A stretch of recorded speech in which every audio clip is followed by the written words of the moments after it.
I'm amazed and super blessed, and I totally thank everybody that comes out every time they come, because for me, it's like for you guys to come every week to come eat our food, it's a blessing.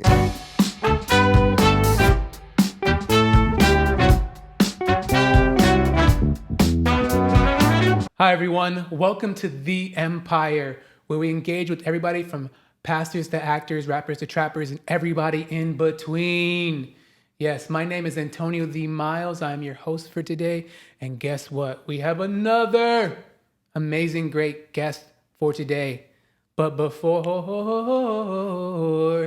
we get into our guest, please like the video, subscribe to the channel, comment down below what you guys think. Have you guys been enjoying this stuff?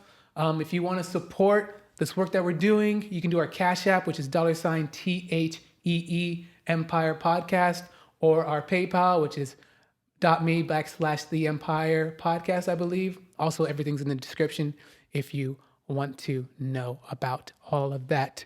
But let's get right into our guest. You know, we like to jump right in, right? Like a fish in water or a fat guy in a pool, whatever, like to jump right in.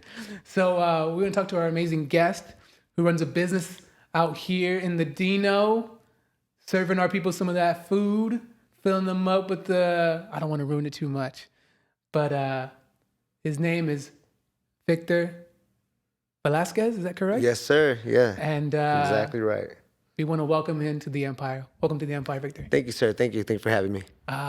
So how's your day been actually, man? It's been pretty good. Just busy, just getting the week going. You know, we have a lot of planning to do for the weekend, so we make sure we try to get it all on top throughout the week. Got you. So basically like a lot of prep for the weekend. Prepping, buying all the stuff, making sure we have everything as far as scheduling wise as well, because we do catering, so we want to make sure we have everything ready for that.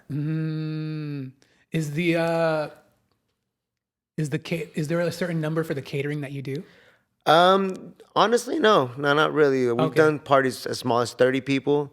Right now we're working with a lot of the local high schools as far as their dances, their football games and stuff like their homecoming dances, senior picnics and stuff like that. Gotcha. So it's been a lot of like higher count, probably like 150 to 200 people and stuff right now. Nice. Yes, most definitely. And you know what's crazy when you say dances? It makes me think like, do you remember when you went to like your high school, middle school dance? Yeah, most definitely. Do you remember that? No, yeah. And you know what's crazy? My daughter's going to her first dance, so. Really? Yeah, she's going to her first homecoming that we're prepping for, and I'm like, oh, remember when I got ready for my homecoming the first time? Wow. So yeah, I'm pretty excited about that. Is she in high school? She is. Okay. Yeah, she's a sophomore. Wow. They grow up so fast, They right? do. Too fast. It's like, Too fast. can't reel them in quick enough, right? Man, I wish I would have took more pictures. Oh. Mental pictures and all kinds of pictures, because man, it goes grow by up so fast. Too fast. But luckily, you're still here. She's still here, so you can still get pictures. Agree. As we're here. Exactly. We got to enjoy every moment we can now. Amen. Yes. Amen. So Victor, by the way, ladies and gentlemen, I didn't say it yet, but he is the owner and founder of Chubzies Smash Burger. Yes. All right. So just want to throw that out there so we know what we're talking about, right? So Victor, can you please tell us who you are and what you do? Most definitely. So, as he mentioned, my name is Victor Velasquez. Right here, a local San Bernardino. Been here for a long time, since I was real young, probably like fourth grade. And I run Chubzies Smash Burger. It's a local smash burger pop-up that started here. We've been going for around 3 years now. And we started off in a tent in a parking lot. And we're actually pretty close to opening up our brick and mortar within these next upcoming months. Yes, sir. And it took us a while because, as mentioned, we wanted to stay in San Bernardino. We could have gone to another city and find them, but it was really difficult to find a location here. But we finally did it, and we're happy to say that we're going to stay in San Bernardino and serving the locals where I'm at. Congratulations. Thank you, sir. Congratulations. Was it difficult? How difficult was it, man, finding a... You know what? It was difficult. Yeah? It was difficult. Unfortunately, as much as I love the city of San Bernardino, sometimes the city itself makes it kind of hard for you to be an entrepreneur and open up a location and stuff. They give you a lot of, as they like to say, hoops and hurdles to go through. So, but we're blessed enough to be persistent and kept thriving until we hopped through all those hoops and hurdles and finally got everything going. Wow, you're not the only person who owns a business in San Bernardino who's told me that. Man. Tansu Phillip, who is owner of the Viva La Boba. Okay, She said the yes. same thing. She said the city made it so hard and so difficult to want to open a business in San Bernardino that that's kind of the problem, that some people might just like, hey, you know what? I don't want to work this hard to get a business in San Bernardino. No, you're totally right. I can see a lot of people get discouraged and just move to a smaller city in the surrounding area where they do make it a little easier and they make you want to open up a business there. But Yeah. so no, they do make it real hard. I wish we can Yeah. get something going where they would make it a little easier for transitioning entrepreneurs to get a location. Yeah. Why do you think it's so hard? Why do you think it's like, what's your assumption? Why? Honestly, I feel like the people that are working there sometimes don't really care or aren't fully just taught or trained to be able to answer certain questions. I've gone in there with other than Chubzies Smash Burger to open up other businesses, and they've told me, "Oh, well, we really don't even know what to tell you or whether yes or no. Come send us an email, please." And I've waited 2-3 months for them to tell me no. You can't open that now or locations. I'm not sure. They just make it really, really difficult, Got you. though. So it might be the training. Yeah, I And the totally agree. education. Yeah, Okay. totally. The training that they're doing, and as far as the people that they're actually putting there in those positions, sometimes they don't seem to care. Yeah, Like inadequate.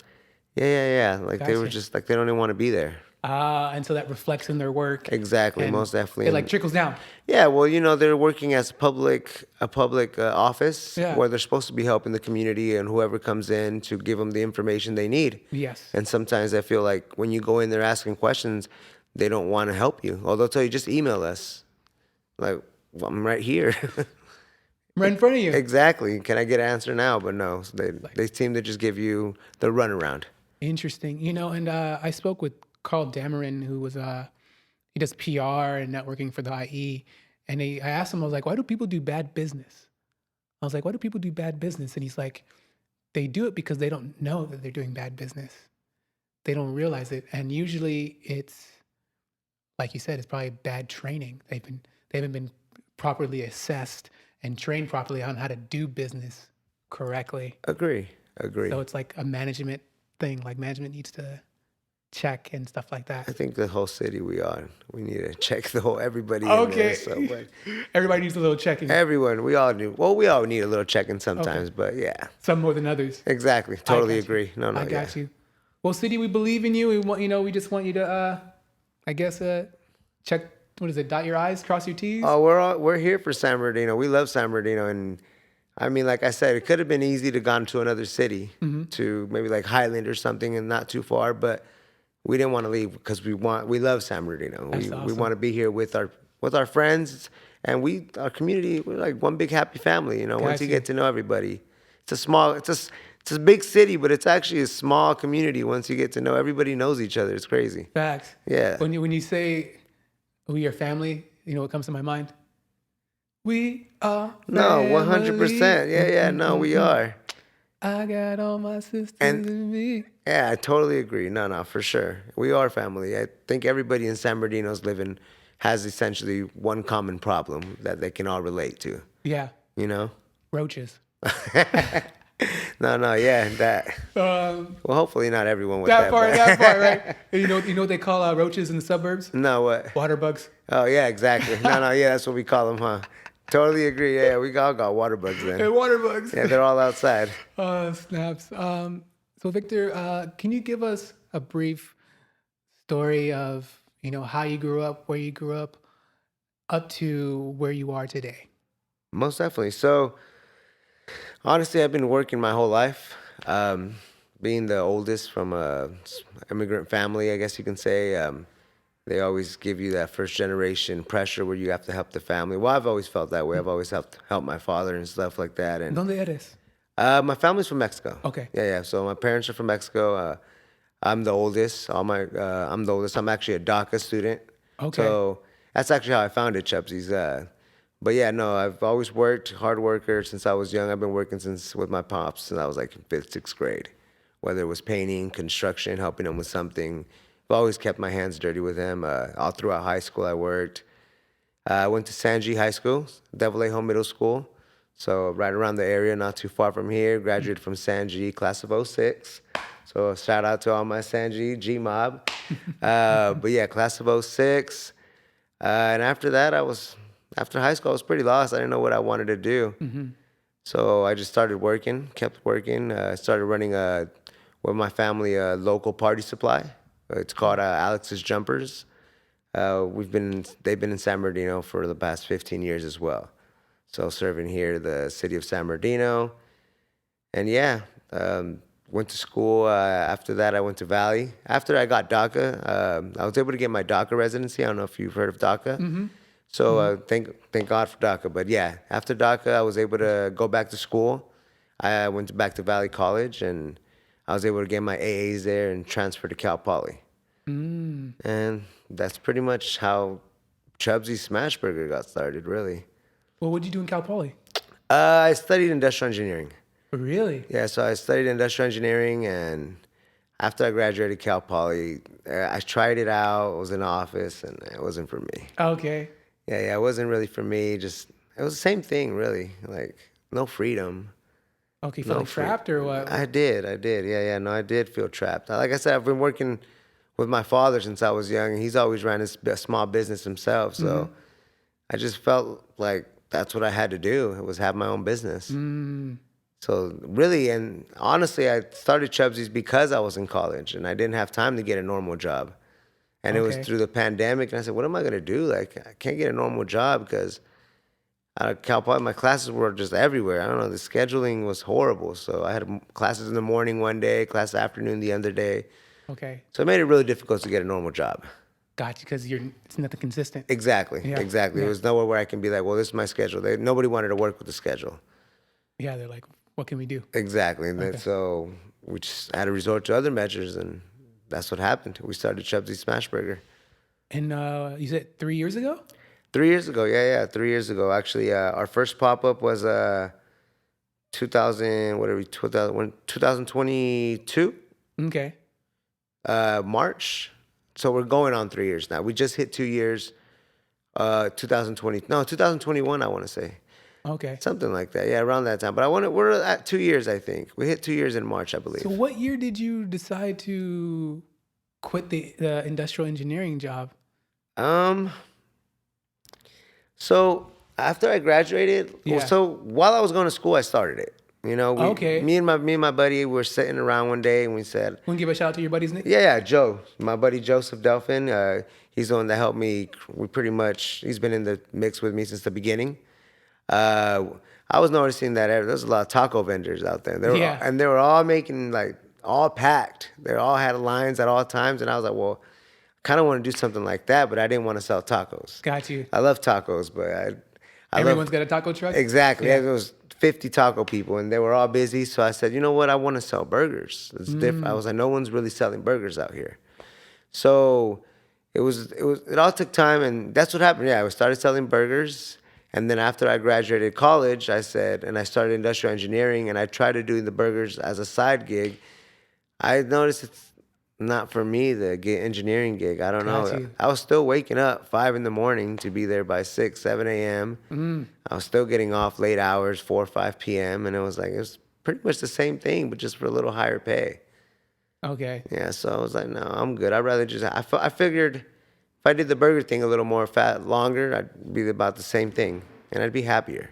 It'd be free, that freedom again. That freedom. No, it's really the freedom that gets you. I'd be able to spend time with my daughter, take her to school in the mornings, pick her up from school. I wouldn't be able to do all that if I was working a normal job. Gotcha. Did you have your daughter pretty young? I did. Okay. I did, yeah. I had her when I was 19 years old.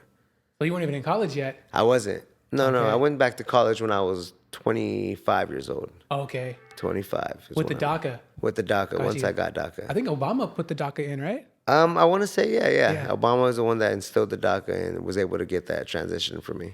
Shout out to you, Obama, for doing that. Yes, sir. Shout out President Obama. Good man. So I like this origin story of the Smash Burgers. And so basically you just said you were working, being miserable, basically doing the industrial engineering job. What's the day like doing industrial engineering? What was that looking like? What did that look like? So at the time when I started it, I really liked it. Okay. I was working at a warehouse. Okay. So that's what I was working at. I was working at a warehouse when I first started Cal Poly. And I was like, oh, this is getting too much. I can't be going working. Because the warehouse gig was 5 in the morning. I would get off at 2 p.m. Yeah. I'd rush to Cal Poly. I'd get there. I'd have like an hour. I'd actually used to take showers in the art building because they had a shower in there that no one used. Nice. For the people that painted and stuff, they would go take showers. So I would go in there, shower up, out of my work clothes, change into my school clothes, and then I'd take my classes. And I'd be there till like 10 p.m. and I'd drive home late and do it all over again. And it was horrible. Yeah, warehouse gigs They're exhausting. exactly. But then I started liking the engineering portion of it as far as what they do, as far as everything. It's time studies, really. With industrial engineering, it's mostly time studies. What does that mean? What does that mean? We're focused on processes. Everything's a process that you do. So streamlining the process, making it more efficient. Gotcha. Like the supply chain. Exactly. It's all in supply chain engineering. It's pretty much coincides the same thing. Industrial engineering is like supply chain engineering. Gotcha. Exactly. How quick we can get the product in and out. The faster we can do it, the better. What can we cut? Who can we cut? Yeah. Do we need this many people? How many hours do they need to work? What can we buy them to make it faster? Stuff like that. Gotcha. So it's just analyzing processes, really. Gotcha. Because time is money. I agree. That's what it is, right? I agree. But you know what? I was able to take that into the Smash Burgers. Yeah. And use that to streamline our process. So, I always think it's so beautiful because I think like everything that we go through benefits us in our life in the future, or we can learn how to benefit. And so, can you give us some examples of how it did help benefit the business? So when we first started, our setup was horrible. Okay. Our setup was we would have fries here. It was when we first started, we started off with frozen patties. Okay. So I started selling frozen patties first. It wasn't even Chubzies Smash Burger. It was just Chubzies. Okay. It was just Chubzies Burgers. I had no idea what even a smash burger was. We'll get into that. Yeah. I had no idea what it was. So I was tossing frozen patties, and we started off. Actually, people responded pretty well to pop up for burgers because there was nothing around that in the area. So we were still having customers, but the frozen patty takes a while to actually cook. Once you drop it down and flip it, it's about 2, 3, 5 minutes. So okay. It was taking us a while. We were just bottlenecking waiting for patties to flip, and they just weren't coming out with the consistency that I wanted, and it was more expensive, I guess you can say. Okay. And then one day I seen online a pop-up in LA, actually, and I was like, well, let me go check it out, see what a smash burger is. I went out there and I seen how they were doing it, and came back and I tried it. I liked it. I was able to replicate it, I guess you can say. Yeah. And yeah, that's how it went by. That's how we were able to come up with transitioning smash burgers out here. We were actually one of the first smash burger pop-ups out here in San Bernardino. Gotcha. And how did the being an industrial engineer help streamline the process faster? So when we were able to notice things that I was able to call out bottlenecks is what they call it. So you're able to see. Can you explain that? Yeah, most definitely. So in a process, when you're doing certain processes, whether it takes, let's say, 5 steps to do something, you'll get to a certain step where it'll take longer, and it starts backing everything up, kind of like in a bottle. You know, when you have a bottle, when you flip it upside down, instead of pouring it all the way quick, the bottleneck gets smaller, so it doesn't allow the amount of flow that you would want. It reduces the amount of flow. So you pretty much, instead of that's what they call a bottleneck now. So in a process where you reduce the amount of flow due to the speed or for whatever action, you can't get the amount of product you need out. Yeah. So it creates that bottleneck where it stops everyone else.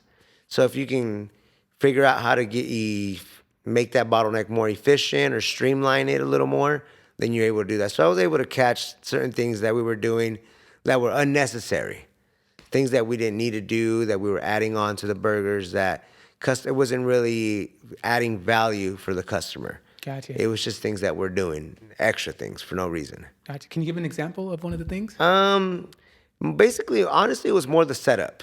It was more to the setup of how we're gonna streamline the burger. So we would have the buns here, and then we would have to move buns from one table across the room. So we were able to move tables around so we're that the buns. So now we just drop buns. The buns move right to the left where the guy's cooking. Our cook is able to drop the burgers right to it. Moves right to the left where the next person's decorating the burger.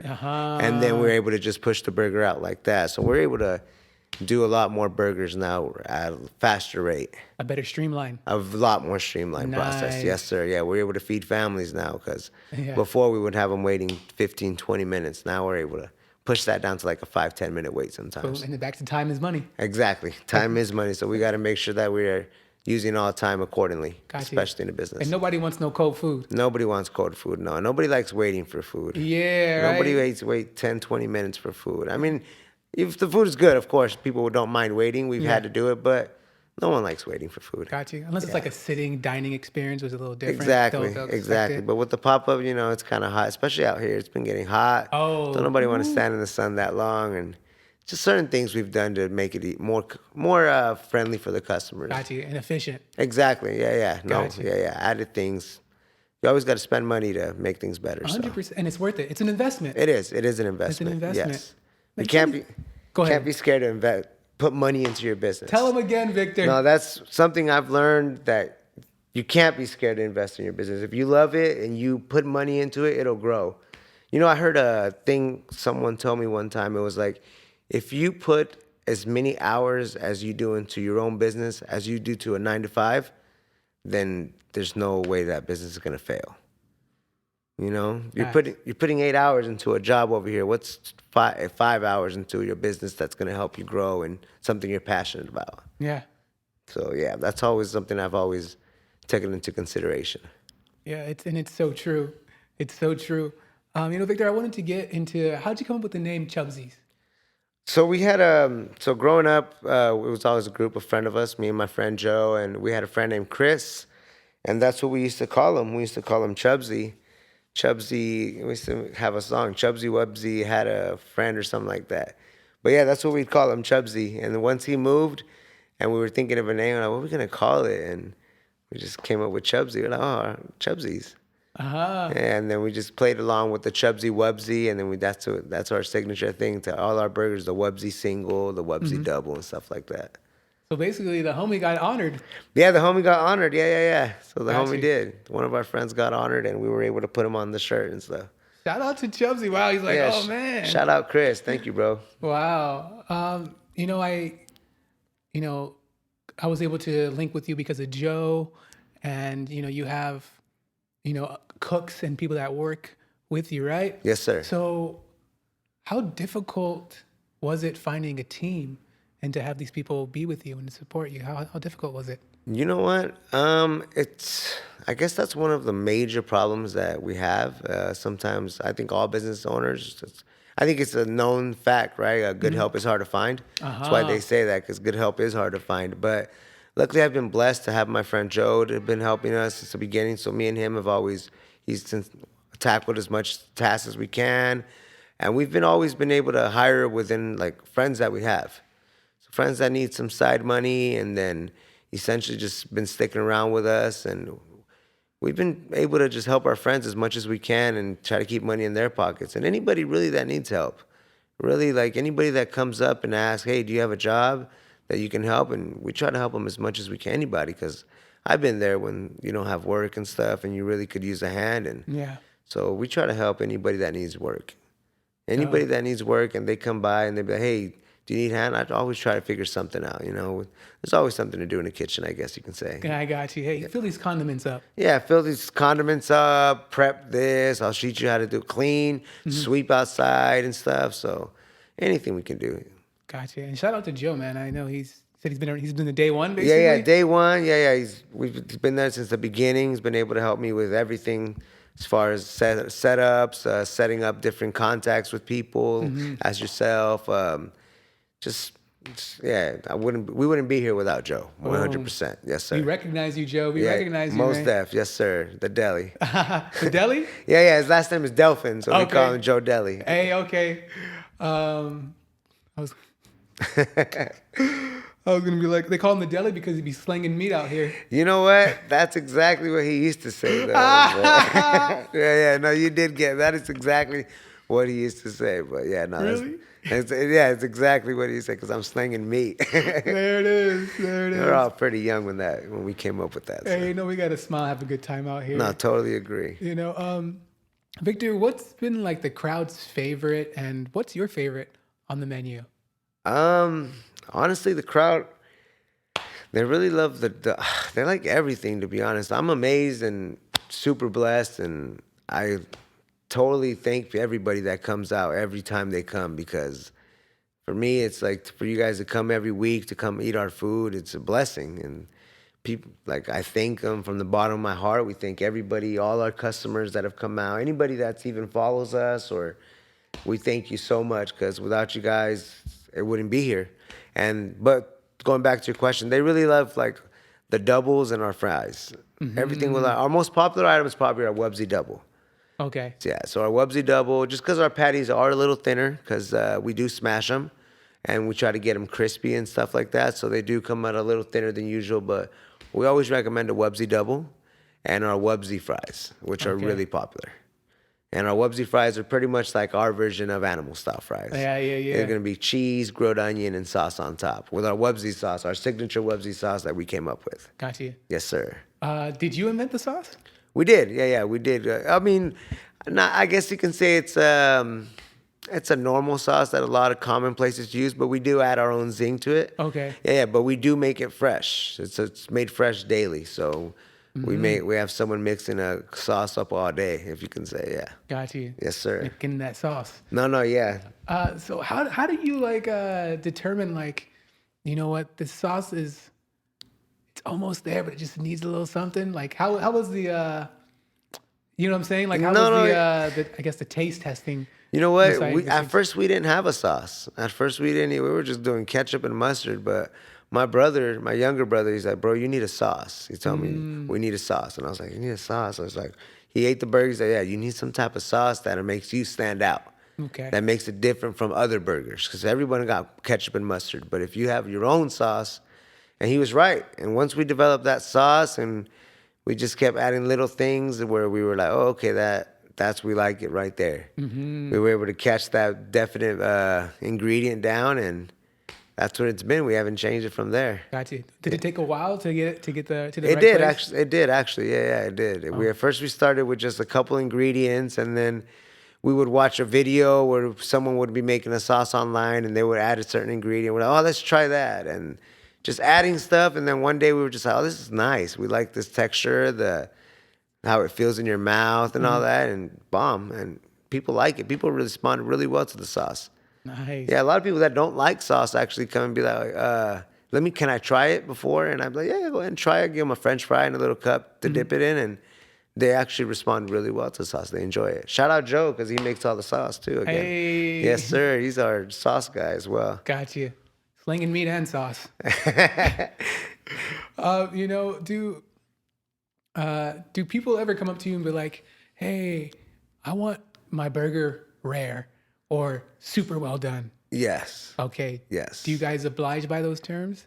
I mean, they all come out well done already. I try to, because people that come us, we want it well done. I'm like, well, they come out well done already. Okay. Because they come out crispy and thin. Yeah. So essentially, they're all well done. We can't really make them rare or nothing like that. But I mean, there are people that tell me, oh, just flip it a little faster, please. And I'm like, all right, whatever. We try to accommodate to what everybody wants. Okay. Yeah, no, but we do get a lot of people that want some custom orders. Gotcha. Yeah, we have a customer that comes all the time who likes his buns burnt.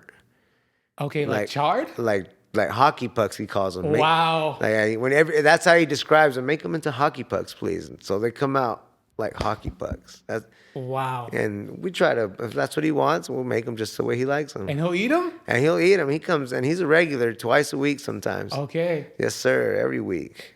That's interesting. Yeah. He's a good customer. Shout out Samari. Super good guy. Hey, man, you like what you like. Yes, sir. Yeah. And if we can make it, why not? Hey. If we have the power to make it and make you happy, takes us an extra 10 seconds, why not? If you want a hockey puck, we'll give it to you. Yes, sir. We don't mind burning it. I'm like, hey, you're eating it, not me. Yeah. No, I agree 100% because I don't like them burnt. That part. Yes, sir. You know, we kind of talked about it a little bit, but, you know, we transitioned into Smash Burgers because he retired of frozen burgers. Yes. But why Smash? Because you could have still done a regular burger. Totally agree. You know, because it was a wave. It was a wave that wasn't out here yet. Mm-hmm. Unfortunately, San Bernardino's sometimes behind on some of the food waves that hit LA first. Mm-hmm. A lot of things that hit LA first. And I try to stay on the waves that LA does. I try, honestly, or anything new from any country, any city that I can bring out here. I mean, I guess that's the entrepreneur in somebody, right? They always see, oh, I can cash out on that or make some money with that, you know. But I seen the smash burgers that were out in LA. There was only a few pop-ups at the time, and I said I can do that out here.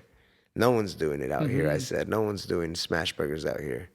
And that's why I did it. That's why I tried it. And you know what? And they cook a lot faster too. Okay, so it can be streamlining again. Again, streamlining the process. Yeah, you're cutting down like a whole minute Nice. per patty. Yeah. Oh, even better. Yeah. Most def. You know, I was always thinking about the idea. I didn't do the research, but like how the smash burger came about. Okay. Right. And my whole thing is I bet it was an accident. You think so? Yeah. Do you know the history of the smash burger? I don't. No. Yeah. So okay. So I think it was an accident. I think maybe like let's hypothetically speaking, let's say like someone was getting some burgers and then they accidentally like had a bunch of like smash burgers and like fuck, I like going back to saving money. Like I don't want to waste like all this meat. So let me say, hey, we have this new smash burger and we're gonna sell it. It's still good. It's just smashed. Yeah. It's a new thing. So I'm assuming that's my little hypothesis about how the smash burger came about. I think it was an accident. I think it does go all about saving money, huh? Because there's like a burger that we make called the Oklahoma burger. Yes. And that's exactly why they did it, because they would instill the onion into the burger to cover up so they wouldn't have to use as much meat. Ah. So, and that's one of the smash burgers that we do is the Oklahoma smash burger. And we smash onion into the meat so that you don't use enough. And that's the story that goes back to it. They said that they did it so that they wouldn't have to use as much meat and more onion. Because onion's a lot cheaper. In Oklahoma? In Oklahoma, I guess that's where it started. I'm thinking that's where it started, but yeah, they call it the Oklahoma style. Gotcha. And you guys have the OKC burger, right? We do, and that's actually our pretty much to glorify the Oklahoma style burger. Nice. Yes, sir. And you mentioned that you guys decided to get a brick and mortar, correct? Yes. Is there any way that we can know where you plan on having it at? Yeah, so that's actually going to be in the city of San Bernardino off Sterling and Highland. Okay. Yeah, not too far, closer to the east side of San Bernardino. Mm-hmm. There used to be a Target there.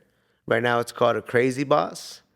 Oh, yeah, right there. Yes, sir. Across the street from the Chase Bank. Across the street from the Chase Bank, yes, Okay. sir. Where we're going to be right next to the Starting Five Barbershop. Okay. And then right next to them, it used to be called a Sushi Train. Mm-hmm. So we took over what formerly was a Sushi Train. Okay. And that's where we're going to be. So we actually, like I said, we took us a while to find a location because they make it really difficult, like I said, once again. But we're glad we're here. And we're glad we were able to stay in San Bernardino. Congrats again for that. Thank you. Do you guys have an ETA of like when you guys are going to open up and stuff like that? We're really just working with the health department to try to get everything going. Our first appointment, I guess, health inspection is going to be in November, actually. So Okay. anytime in November, hopefully we should be open by then. It's really just on their hands now as far as appointments. San Bernardino County. San Bernardino is the biggest county they got, so they send health department everywhere. And they got to take care of all that. So we don't blame them. We understand that they got to do what they got to do, and they take time. So we're just waiting patiently. Gotcha. So definitely top of the new year, we should be open. Yes, sir. Hopefully before the new year. Yeah. We're going Gotcha. to watch some football in there. Okay. Yes. Are we a football fan? We are. Okay. Yes. What's your team? I'm a Baltimore fan. I'm a Ravens fan. Okay. Yeah. Well, how about yourself? I'm not big on sports, Okay. unfortunately. But how the Ravens doing today, or how they doing right now? We're 2-1. Should be okay. Okay. I know we're 2-1, so I don't Okay. want to get nothing. Not putting at the. I don't want to jinx us because Okay. I'm gonna feel bad if we do good or bad after that. Gotcha. But yeah, Who's your player right now on the team? well, Lamar Jackson's probably the star favorite. But Okay. I like Kyle Hamilton. He's a good safety and all that. I'm a defensive guy, so I like Raquan Smith and all that as well. Gotcha. Yeah, a lot of people take the safety for granted. A lot of people don't think about the safety, and No, they don't. yeah, No, they he's don't. basically like, well, I could be wrong, but he's like the quarterback for like the defense, right? Or is it the linebacker that's the quarterback? The linebacker's probably usually the one in charge. Okay. But every role's key. Yeah. Every role's. But defense wins games. They say so. True. Yeah. So if you played high school and football, coach always told us that defense wins games. So. Defense wins games. Yes, sir. You know what's crazy? I think I heard that like the average career life for a professional football player is like 3 to 5 years, something like that. Yeah, it's pretty short, huh? Yeah. And then, well, there's some older guys like Tom Brady was just in there for years, or and Rodgers, but yeah, no, I guess the hits and stuff getting to wear and tear. I guess Yeah. with everything, it's wear and tear, huh? Yeah, with that sport, because Yeah. it's like what they call it, like a car crash every time. Every time they hit, huh? Yeah, it's like a car crash. No, that's crazy. Yeah, I couldn't do it. I guess that's why they get paid the big bucks, right? Well, hopefully they're saving and investing and stuff like that. Yeah, no, true, because there's a lot of them that don't, huh? Yeah. Yeah. Like there's a documentary on Netflix right now, and Mahomes, right, the quarterback for KC. Okay. Yes, sir. Yeah, he was talking about like how using Brady as an example, like to have longevity in this sport, you have to really treat your body right, like stretch it out and just treat it right in order to get that longevity. And so I think that's another key. Taking care of yourself. Yeah, taking care of your body. I think that's just with life too, brother. In general. Yeah, if we want to be longevity and be out here for the while, we got to take care of ourselves, especially as we get older. Mm-hmm. Especially as we get older, that's all key. Healthy food. Yeah. Healthy food and what you eat and how much you put out. Facts. Yes, sir. Yeah. It's all on us, huh? This is our vessel. It is. We only got one of them. We only get one, so we got to make sure we take care of it. That part, I'm really big on you are what you eat. Type of Agree. thing, and like what you put into you, and how you treat. You gotta treat this vessel right. And I think it wasn't so much talked about like in the '60s when people would like smoke in the car, in their '70s, kids in the back seat, hot boxes with the cigarettes. It wasn't a big thing, but now we live in the 21st century where it's like, you gotta have sea moss and crystals and like Yeah, that. all kinds Like of we have stuff. extremes. No, you're totally right. I think just as long as you some good exercise and you Yeah. eat right, like Yeah. you said, plenty of water, Definitely and should be good. agree. No, that's another thing. Another thing we for our burgers. A lot of customers like the freshness from the food. Yeah, a lot of older customers tell us, "Hey, I can eat your burger and it'll digest. Gotcha. I don't have to feel it in my stomach for 2 days, 3 days," and they enjoy that part. And then that's another thing. Everything is nice and fresh. We try to buy everything daily, just because we're prepping daily. Gotcha. And, So- and you guys are either there for a certain time or till everything's sold out. Exactly. Right. Yes, sir. So we're only there for a couple hours. So people usually come within those hours just because we change our schedule because it's hot and it'll be too cold. So we try to avoid the weather. Gotcha. Yeah. Try to work around the weather. You have to. Yeah, we have to, especially at a pop-up. We have to make sacrifices. And so shout out to all the people that do pop-ups, and because it's hard work. I know firsthand it's hard work setting up, breaking down. Sometimes that ain't even the actual working part. It's more like the setup part that Yeah. you're suffering. And an hour setup before, 2 hours after to clean. And that's already 3 hours just. And then if you're only open 4 hours, that's half the time is just setup and prep. So Yeah. it makes it real difficult. Definitely. But you gotta put the foot to the pavement and get it done. You do. Right? You really got to grind if you really want something. You really, what's a dream if you're not doing nothing to make it happen? Gotcha. Yeah, you can have all these dreams, but if you're not pursuing them and making it happen, then what's the point? Facts. Yes, sir. That's actually kind of like a biblical scripture where it's like faith without actions or faith without works is dead. Same thing. Exactly. same, right? Yeah, exact same thing. Like Totally. God, give me this house, or God, let me do good in my business. What are you doing to do? What are you doing to do Yeah. it? No, totally agree. Yeah. We can't just sit around and wait for it.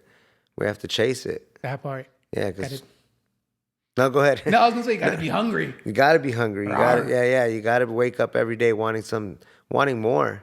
Gotcha. We have to want more I guess we just have to want more for ourselves, right? Yeah. Yeah, we have to have some goals in life, because if not, we're just living. Are we living? Yeah, exactly. If you don't have any goals, what are you doing? Gotcha. And I personally think like their goals don't have to be like huge goals. It could be something super simple.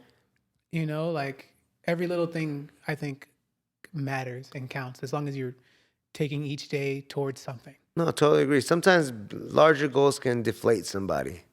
Yeah. If your goals are too big, they can deflate you because they're harder to get to at times. Sometimes smaller goals and steps, breaking it down into smaller goals, a lot easier for you to achieve. And a lot easier for you to motivate yourself after accomplishing small goals and keep going. Very true. Yes, sir. Very true. Actually, reminds me of a post I saw Ice-T. Shout out to you, Mr. Ice-T. We'll have you on here soon. Something that he posted, which said like, you know, it's okay to go for smaller goals because then you'll get the confidence to make your goals bigger and achieve them. Because if you go for goals that are too big, you might not get them. Exactly. And then you'll feel like a loser, and you're not a loser. Totally agree. And I No, was that's like, exactly right. Share. No, totally agree. Yeah, you can. We're our own worst critics, right? Facts. So we can always be really hard on ourselves and stuff. So sometimes we need to motivate ourselves and let us know, hey, you can do this. You got this. Yeah. Yeah, that whole, so what is that, self-affirmations? Yeah. Yeah, self-affirmations are really helpful sometimes. Definitely. Yeah, wake up with a good positive mentality every day. And to have good people around you. Oh, yeah, totally agree. It's one of the laws of power. I believe so. Yeah, you can't have the miserable people around you. That'll bring misery towards you. 100%. Yeah. 100%. In my book, shout out 10 things your parents should have taught you but didn't. I call it a circle of 7 fools. So, you know, if you look around and 7 people you know are drug addicts, most likely you're a drug addict. If you look around and 6 people are millionaires, most likely you're a millionaire. No, yeah, totally. Because we are who we hang around with. Yeah, you don't want to be the smartest person in your group, do you? Yeah, you know. Yeah, I guess not, but, you know, I guess it's okay to, you know, travel and because I believe you can learn something from everybody. Everybody. Yeah. My mom grew up telling me that you could learn something good from even if it's good, you could learn bad stuff from people, what not to do. There we go. You know what I'm saying? Yes. Even if it's bad or good, but you're learning what not to do or what to do. So yeah, most definitely there's something you can learn from everybody in the world. Gotcha. Totally agree. Shout out to Mom. She sounds super wise. You know what she is? Shout out moms. Love you, moms. Couldn't be here without you at all. She's the hardest working lady I know. So she's still working every day. She runs her own business. Like I said, Alex's Jumpers, and works harder than anybody I know. Really, 24 hours, doesn't stop. Ooh. Yeah. Shout out moms. Mom, we're gonna get you a vacay. We're gonna get you a vacay. Oh yeah, she takes them. Okay. Yeah, no, she does, but she works hard. So Gotcha. yeah. No, I think that's one of the reasons I work hard. You know, there's a lot of bad things about working, of course. It's hard. Sometimes it's wrong to be working so much. Yeah. I notice it sometimes, like, oh, you know, I'm doing too much. I got to go spend some more time with my kid or something, you know, I'm working too hard. But sometimes it's good. I don't know. Sometimes we need it. Some of us need to work. Some of us need to get away from, I guess, the realities of life. Yeah. Yeah. And I think it's kind of like a balance thing, you know, like it's like I'm working hard to provide a lifestyle and a life. But what if I'm not even using it? Well, you know, and like that's where it comes with the balance again. Exactly. Right? But, you know, I understand, like I think there's a balance. I think you have to, and I think it's different for each person, but I definitely do think like hard work gets the job done. You know, and hard work gets the dreams accomplished. No, You know totally. what I mean? Like if you want to take your daughter and your family and you guys want to take a vacation somewhere for 2 weeks, like I gotta work, baby, so that we can enjoy this vacation. True.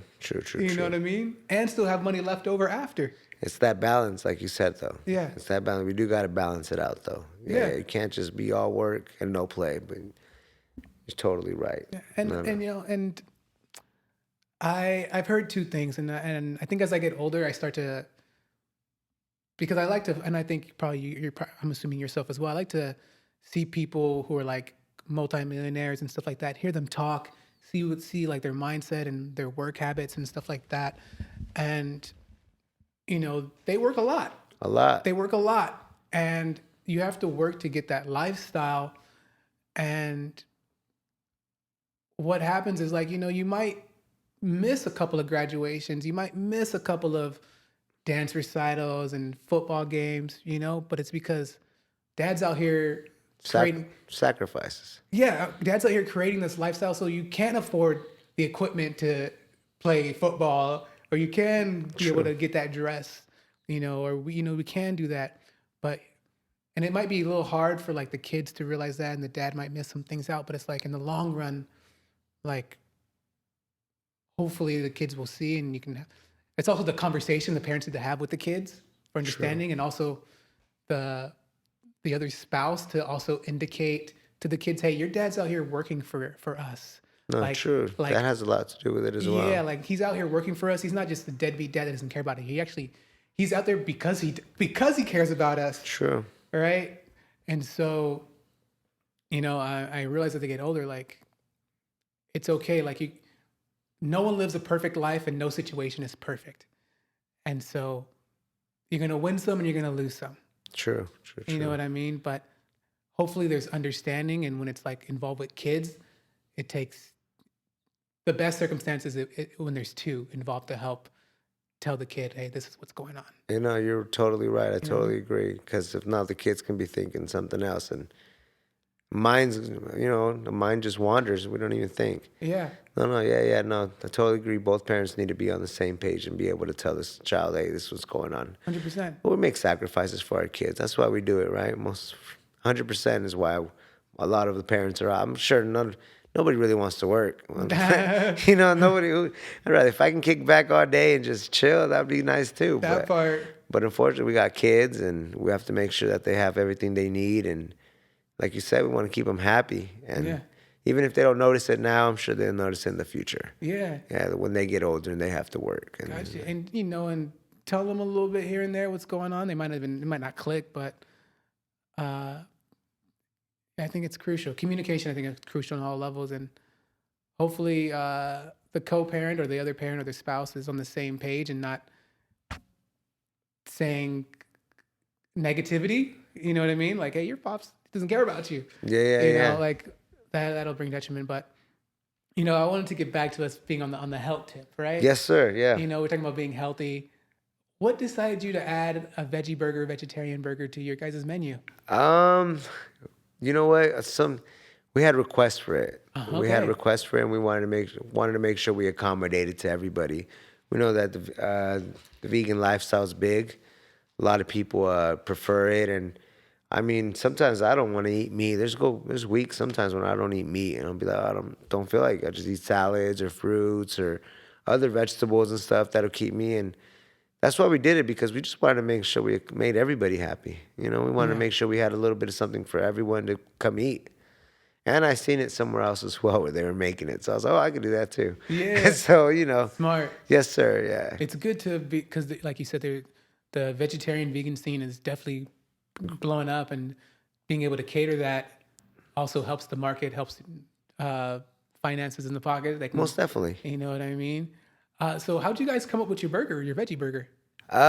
We used them. We were trying different things that they sold, because there's not too many options. Exactly. There's not too many options. Exactly. There's either, I guess, the Impossible one or the Beyond Meat. Gotcha. So you either really just have those two to play with, and we just kept trying. We tried them both out.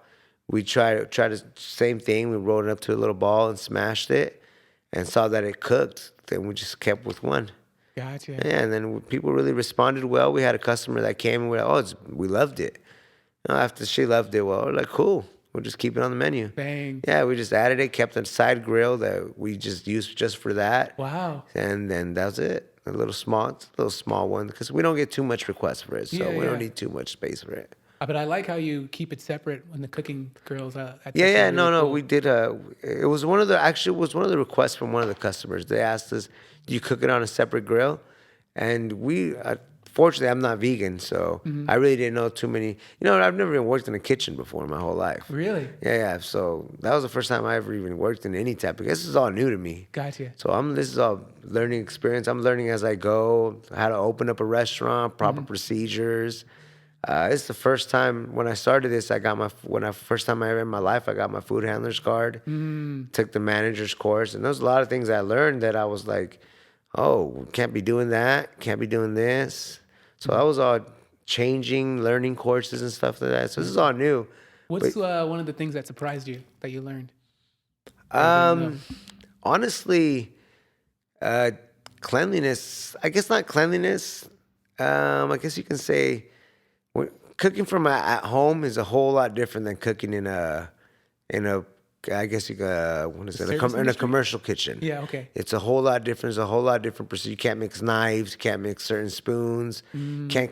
Cross contamination is big. You got to make sure you're not using the same meat for this, or if you're not mixing it.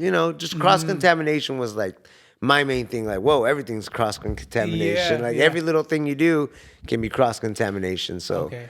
That was my mind-blowing experience. Like, whoa, we got to make sure that we're not doing this and this and this. So now after we learned, I made everybody take the food handlers course, the manager's course. We all took it so we can make sure that we're all on the same page. And we're all making sure we're changing our gloves, washing our hands appropriately, hand sanitizer. We're wiping things off correctly with what's supposed to be wiped off, when it's supposed to be wiped off. If you have raw meat, touch something and wipe it off afterwards. You can't all that stuff matters. Wow. So, and like I said, it was all new to me. I've never worked in a kitchen before in my life. So I had to learn, and it's been fun. This is all one big wild ride. Like you said, we only live one life. Yeah. And you know what? I've tried many things. I've been a teacher before. I've been a substitute teacher. I've worked out of warehouses. I've worked construction. I've done everything.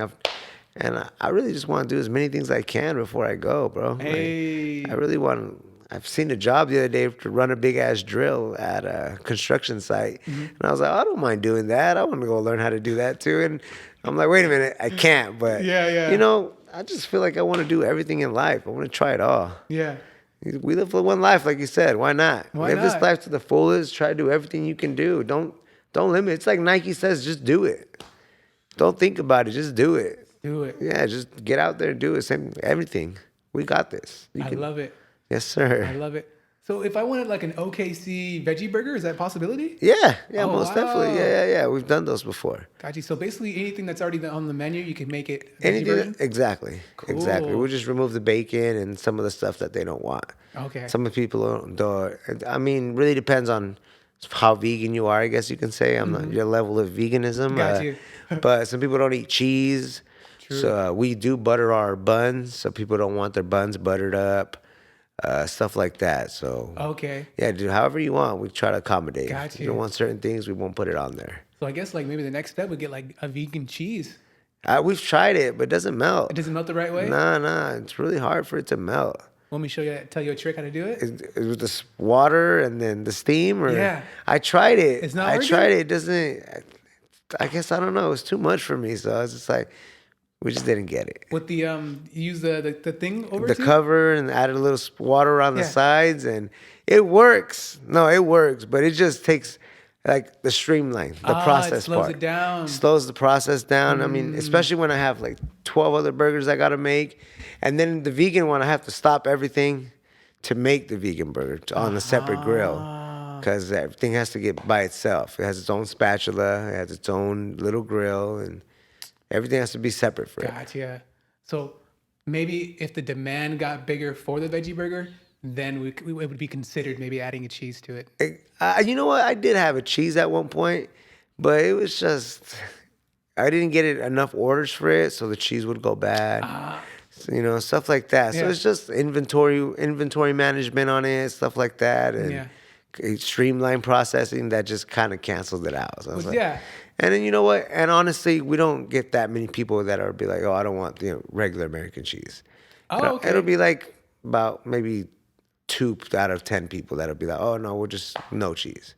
Most of them are cool with American cheese actually, so it's kind of weird. I have people that come and get the veggie burger with bacon. They're like, okay. Yeah. You want the vegan burger? Yeah, I'll take the vegan burger with bacon, please. Extra bacon, please. Yeah. No, honestly, and then I'm just like, well, why don't you just get a regular? No, I just like the meat. I just like the taste of it. Like, okay. Yeah. So. Do you? Yeah. We're not arguing. Like I said. You want the hockey puck as well? A hockey puck. Yeah. No, they can do that too. However they want it. Yeah. We're not Burger King, but we'll make it just the way they want it. That part, yes, sir. Even better. Burger King. I bet Burger King doesn't give no hockey pucks. No, they don't. No, everything's nice and buttered up for them. So great. Victor, do you guys have like a secret menu, kind of like how In-N-Out has a secret We menu? do. We do. We have a couple other things so a couple burgers that we don't have on the menu at all times. Okay. So one of our burgers that was really popular, we called it the West Coast. Okay. We would throw some onion rings on there. We would throw a chipotle aioli on it, and and a barbecue thing that went on it. So people really enjoyed that, but we didn't keep it on the menu too long. Okay. Mostly because, like I said, we are a pop up. So in order to keep everything fresh and cold, we use ice chests out there. Gotcha. And to keep everything fresh and cold, we try to limit our menu items. Makes sense. And I got that from In-N-Out because I noticed that they had such a small menu, and it makes it easier for people to order. Sometimes you have such a big menu, people don't know what to order. They're just looking at it dumbfounded sometimes. I don't know what to order sometimes when I go places. I'll look at a menu for like 30 minutes just because there's so many options where I'm like, everything looks good. What do I get? Yep. If you limit them, people are more just, oh, well, I'll just get that. Single, double, triple. That's pretty much our menu. Single, double, triple. You can add jalapenos, and you can make it the OKC or a vegan burger. Whichever version you want to go. Exactly. But we do have, like you said, hidden menu items like the West Coast. We do patty melts as well. That's not on the menu. It's on the hidden menu. We'll do sourdough patty melts. We'll do our bacon jam burger that's really popular. It comes with Swiss cheese and a house-made bacon jam that we make. Okay. That people Is that like really a spread? It's almost like, it's weird. It's like grilled onion with bacon. So it's like a jam that goes on the Okay. burger. It's really how it says, like a jam, like a jam with grilled onion and bacon infused in it. It's really popular. People love it. Wow. People come just for that sometimes. And let me get like 4 cups of bacon jam. Okay, cool. No problem. Yeah, no problem. Yeah, but people love the bacon jam. Could you guys do a grilled cheese? We do. We do grilled cheeses. We do loaded grilled cheeses. Okay. People ask for them with the sauce and the grilled onion, or they want what do they want? They want bacon on it sometimes. Okay. Yeah, but we do the grilled cheese. Those are on the hidden menu as well. Yes, sir. Cool, Yeah. So we'll cool. do those. We do all kinds of stuff. Nice. Yeah, we try to keep it fresh for the people. I love it. And you know the two things, which is like, because you mentioned about the coldness and keeping things fresh, right? Yes, sir. So the option might change when you get the brick and mortar. Most definitely. Right? Yeah, most definitely. That's another thing we've been talking about. Once we do get the brick and mortar, we'll be able to offer more options. Yeah. We'll have more refrigeration to keep lettuce and tomato fresh. We'll be able to add lettuce and tomato to our burgers if they want. Nice. Certain things that people have been asking. And just like I've told them before, we want to keep everything fresh for you guys, and that's why we don't do it. We don't want to serve you something soggy. In order to keep lettuce and tomato fresh out there, it has to stay nice and cold. Facts. You don't want to serve a soggy tomato. Sometimes we're out there 7-8 hours. Yeah. And in the blistering sun, 104-degree weather, it's hard to keep everything nice and Fresh. cool. Yeah, you exactly. definitely don't want that. So if we have our menu limited, it's easier to keep everything fresh and cool. Definitely. And there's actually, and I think that's a good strategy because the In-N-Out strategy, keeping things simple. Yes, sir. And then I guess the way around it is having the secret menu. Exactly. Because I heard something where I think it's been proven that when there's more things to choose from, people get confused. Like you said, they get conflicted. But if you just keep things simple, like an ice cream stand, for example, we have vanilla, chocolate, strawberry, and fudge. And that's it. And then people are like, okay, I know what to pick, as opposed to, 36 flavors or something like that? And half of them flavors don't even get 8, probably. Exactly, because there's just so much to choose from. Exactly. And going back to the menu, I think we talked a little bit about how the name of the brand comes from your friend, right, Chris? Yeah. Chubzie Wubzie. So why, instead of calling the burger like the Chubzie-nator or the Chubzie single, why did you guys decide to use the Wubzie? Because my friend used to sing a song to Chris. My other friend Ruben used to. I guess Chubzie Wubzie was like something from like the Little Rascals. I want to say something reminds me of like Chubby Wubby had a bear. Chubzie. exactly. That's the song that's the song my other friend used to make fun of Chris with. So he would sing that song to annoy him. He'd be Chubzie Wubzie had a bear. And I was like, oh, and that just clicked. And I was like, oh, that's I like how everything kind of plays with it. So I was just like, oh, we'll just add that to everything, Wubzie. And I just felt like I wanted to make sure that the name stuck on people's head. Yeah. So that's why I try to make that as an emphasis that I add that to everything. I could just call it a cheeseburger, or I could just call it a single. But no, I added. I was like, no, we're gonna get everything Wubzie. Everything has to be Wubzie, Wubzie sauce, Wubzie bacon jam, the Yes. Wubzie double, Wubzie single. Everything has to have it, just to brand it. I guess you can say. I'm trying to. That's really my goal. I want to create a brand. I want to franchise this thing. So Yes. that's the main thing too. And I've had a lot of people that I've talked to, other business owners and stuff that have, they give you advice and they tell you, hey, make sure you brand everything as much as you can. So you got some advice from people about franchising and that branding is one of the best way to get into franchising. Yes. And I do. I'll definitely let you speak more on that. I don't want to cut you off again on that, but I think it's great that you're using Wubzie for everything. I think that is the great way to do it personally. Thank you. But what type of advice have you been getting from people about that? Just the branding part, really. I have a friend named Jason who runs a local sticker. Takes care of he's the one that takes care of all our stickers and all that, as far as printing, our banners. Any ideas that I have, he's the one that brings them to life for me as far as printing. Cool. Printing wise. And he's the one that told me, he's like, bro, you gotta make sure. He's like, I love the logo. He's the one that really got me, like, he's like, I love the logo, I love the colors, I love everything you're doing. He's like, but he's like, you just gotta brand it more. We gotta make sure that we add stickers to all the boxes. So at one point we were putting stickers on all the boxes, just to get the branding out there. Just because when people think McDonald's, you automatically know what McDonald's is. Golden Arches. Yeah, the Golden Arches, exactly. So I wanted the same effect. I want some people to think of Chubzies, they see the little guy in their head already. The little Chubzie Wubzie guy. He pops up automatically. So, and I just look at McDonald's. They do commercials every day. You see, Yeah. Burger King does commercials every day. You gotta brand yourself. You gotta make sure you stand out. You gotta stand out above everybody else. And everyone's selling a burger, but what makes yours different? Period. The experience too. Sometimes people don't even pay for the food. They're paying for the experience, the service that you give them. They just want to come talk to you and chill for a little while.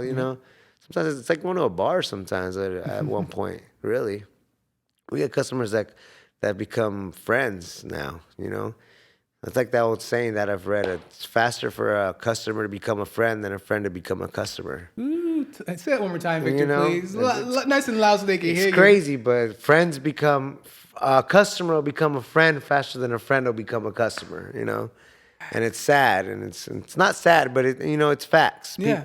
We get people that have become way closer friends, and we're like, whoa, we would have never even imagined, And they come every day, sometimes just to talk, and sometimes we don't even charge them. Like, hey, bro, grab you on a burger, because there's friends now. We're cool. It's crazy. That's awesome. And I've known people that I've known for 15, 20 years that haven't come eat a burger yet. Yeah. But it's okay.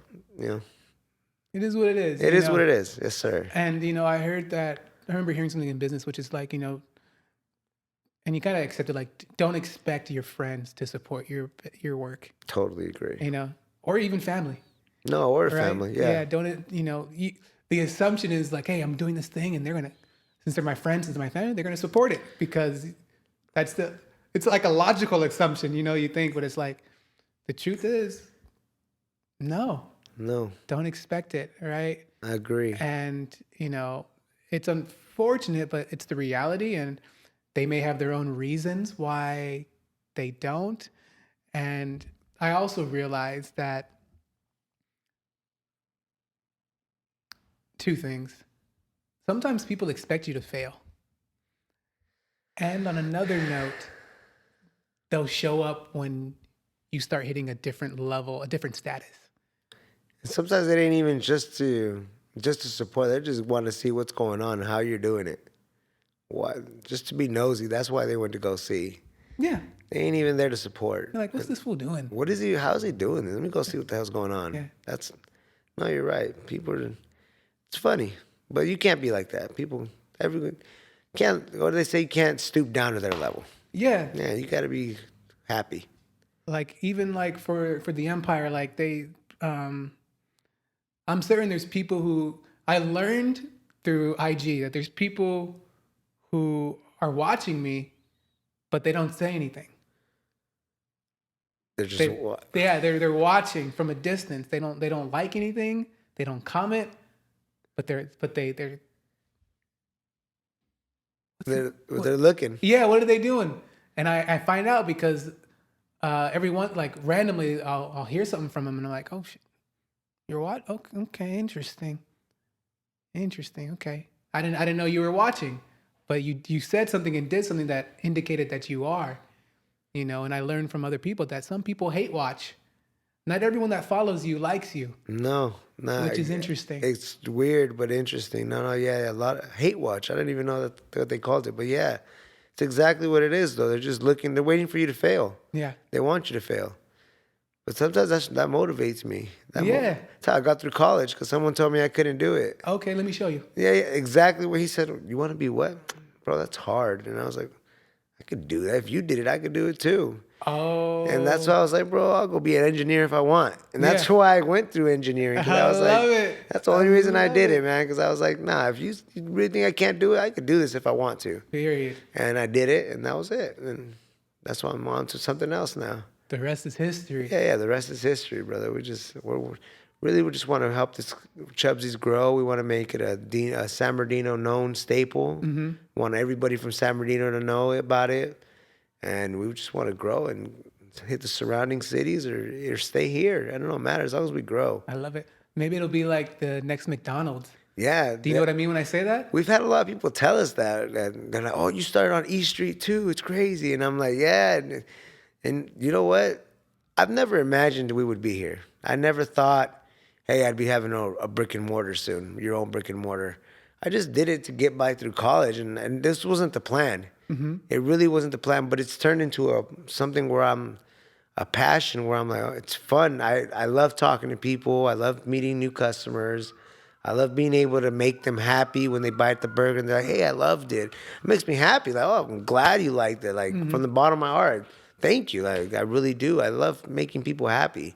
It's always been my thing. I think if I can have any job, it'd be some more job where I could just speak to people and just talk to them all day and just chit chat and make them laugh for a couple seconds, and that's about it. Like, I don't know why, I've always loved that. You're a people person. I am. I love that. It's I love like situations and stories like you just mentioned about yourself, which is like you never imagined opening up a burger place and it growing out to be this, and who knows what it's going to be even from 10 years from now, right? But you're in it, and it seems to be the right place to be in, right? And we're riding the wave. You know what I mean? And I just love stories like that. And going back to Mahomes, I think Patrick Mahomes is his name. He wanted to be a baseball player, like his father, but he didn't make it. But he's now known as one of the most prominent football players. Football, yeah. Right? And he's different because he studied baseball, so he kind of throws the football a little bit different. And so I love stories like that because it's like, people wanted to do something. People had their eye on something else, but they were destined and found a love in this other lane. I think it's just, like you said, doing what you love. Like, I knew I wanted to be a business owner I worked at a gym. The whole time I worked at the gym, I was like, well, I can own a gym. It's not too hard. It's easy to run a gym. But yeah, it's just doing what you love. Yeah. You really got to do what you love. If you're not doing what you love, then you're going to be miserable. You're not happy. Yeah. You're not totally happy. I mean, you try to find happiness, but yeah, no, the freedom is what you want. Yeah. Time is where it's really at. Being able to spend your time with what you want to do with your family, your loved ones, and going out and doing what you want. That's really what I think I'm in love with more. Yeah. It's not so much the burger part, I think it's more being able to use my time for me. Got you. The freedom. The freedom. Got you. Yeah. And that's one of the best parts of being self-employed, being your own boss, as they say, right? Yeah, it's beautiful about life. You don't know where this path is going to take you, and God got a plan for you, and you just got to write it and trust the process. Mm-hmm. Just trust him, you stay good on his path, and he'll take you to the right path you're supposed to be at. Yeah. He'll take care of you. I love that. And, I wanted to circle back on maybe it might be, the part 2 of McDonald's. You know what I mean? McDonald's starting here and then franchising out. Who knows? I mean, that would be dope. Who knows? I know we all heard. I don't know if you've heard the story of the chicken guys, the Dave's Hot Chicken. I've heard the name, but I don't know too much about the history. Okay, so they started as a pop-up as well. In what city? Somewhere, I'm really not too sure. Okay. But I know it was a pop-up, and Drake visited it. The rapper Drake visited it, and he said, "Oh, I love you guys' chicken. Let's help you guys become a franchise." Okay. And invested with them, and they became a franchise. The rest is history. And the rest is history. Now they're all over the U.S. Wow. And I think we have the potential to do the same. And Yes. just, as long as we keep grinding, we stay positive, and we should be okay. Yeah. Yeah. I used to hear something, and I believe it, that, like, your life can change overnight. Most definitely. Like, it can literally change overnight. You could be here, and the next thing you know, you're all overnight. That's beautiful about life. It ain't about where you're at right now. It's about your next step. Yeah, where you're going. Where you're going, what you're going to do, because you can change your life around with your next decision. Your next decision could change your life. Facts. You could either change it for the worse or change it for the better. That part. It's up to you. So. And we like to focus on the positive. We're trying to climb. We're trying to elevate, not go down. So. That part, yeah. We're going to keep the anchors and the leeches. So stay over there. Yeah, most definitely. Y'all stay over there. Yeah, please. Y'all stay over there. Please. We talked about marketing and branding, right? And an idea came to me. I'm not sure if you guys have it yet, but you ever thought about creating a Chubzies figurine? We have. We're working on that. Our little guy that we have, like I said, our friend Jason, Sesh House Printing, shout out Sesh House Printing. He does a 3D rendering as well. Okay. So he's actually working on the 3D model to be able to print it out and stuff. And cool. Yeah. No, we've thought about doing little figures and stuff. Everything. We've thought about T-shirts, keychains. I mean, we have T-shirts, we have keychains, we have pins already that people love. Yeah. We try to market it all. I try to copy what the big boys do. You know? If they're doing something right, that's why they're up there. So I try to copy them. That part. Same thing with advertising. If you have a company, if you have a business on Instagram, use their advertising platform. Use their marketing that they offer, all the analytics. It's free. And you pay for a little bit of marketing, but you grow. Again, it's investing in your company. Have you used it? I do. I use it heavily. Has it been, have you seen benefit from it? Most definitely. Okay. Most definitely. And the way I look at it is, like I said, McDonald's, In-N-Out. McDonald's advertise. You see a commercial for McDonald's every day. Yeah. Every day they pay for commercials. Every day Burger King for commercials. Everyone pays for commercials. You got to do it too. People don't realize what they want to eat until they see it. Facts. I'll be scrolling, not knowing, oh, that looks good. I'll go eat that right now. It pops up, you got to be in their people's head at all times. Facts. Especially if you're running a business. If you want your business to grow, you got to put yourself out there. Yeah. Put yourself out there for people to see you every day. I try to wear my Chubzie shirt everywhere I go, a clean one, because people always ask, hey, what is that? What's Chubzies? I give out shirts to my friends, my family. Like, yeah, please wear your shirt, I have people that, hey, bro, I was in Vegas. They asked me about where Chubzies is at. And I told them it's in San Bernardino. And I'm like, oh, tight, bro. Thank you, Dope. And you want people to recognize your brand and notice it and see it. Because if not, how are you going to get the word out? Period. Yes, sir. And that's what I love about clothing. It's like a walking advertisement. It is. Yeah. You got to use it accordingly because it is just a walking billboard, really. Yeah. And people notice it. And, I heard that McDonald's does like 7 to 11 advertisements a day. Man, no, I believe it. I hear about McDonald's every 20 minutes. And if you listen to the radio, McDonald's, TV, McDonald's. You gotta stay in people's heads. Yeah, and people will think like, why? They're McDonald's. Why do they need to market? It's like, that's the point. Like I'm staying on top of it. So that way I'm never behind. Exactly. No. And then Instagram and Facebook make it real easy for you to use their advertisement things. So what's $20 a week, $20 a week isn't much. Start with $20. Yeah. And you'll notice the difference because people come and pay. I seen this on my phone. It just popped up. And I was like, oh, okay, cool. Welcome. Thank you guys for coming out. Oh, wow. And we hear that all the time. Oh, you guys, because I like to ask people, hey, how'd you guys hear about us? Was it word of mouth? Was it through online? Was it through, we're on Grubhub? Was it through Yelp, Google? And most of the time, honestly, is, oh no, you guys just popped up on my Instagram. It looked good, so I came out here. Cool. And I'm like, okay, cool. So it works. That's why It's paying off. exactly. So that's why we continue to do it. Nice. Victor, you and Chubzies have been out here for a while, at least 3 years, right? Yes, sir. What have you learned about the community? Like I said, the community's small. It's such a you would think it's such a big city, but it's like everybody knows each other. It's like I've The asked people who are doing things. or kind of, yeah, or customers. I'm like, hey, how'd you hear about? Oh, my friend. I'm like, oh, you're this person's friend. Oh, that's crazy. Like, you know this person. Or I've had customers where like that go to people with high school with me, and it's such a small community, really. Like it's like yeah, San Bernardino's big, but I feel like everybody knows everybody. Okay. Like I'm pretty sure if we keep on talking about something, you'll know somebody that I know, or I know somebody that you know from the past, and Romulo. oh, Romulo. See, it's such a, like I said, it's such a small community that everyone knows each other. And it's nice. And it's nice. I guess we were the all-American city at one point. I'm pretty sure we can be again, San Bernardino has tons of potential. Yeah. Yeah, we have everything.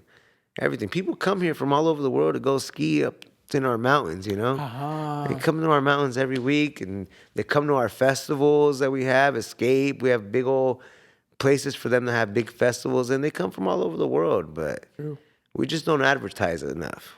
Yeah. Well, San Bernardino doesn't market themselves correctly, There we go. Yeah, it's all about marketing. We got to market ourselves to be able to attract them tourists that come out here. Look, we got San Manuel.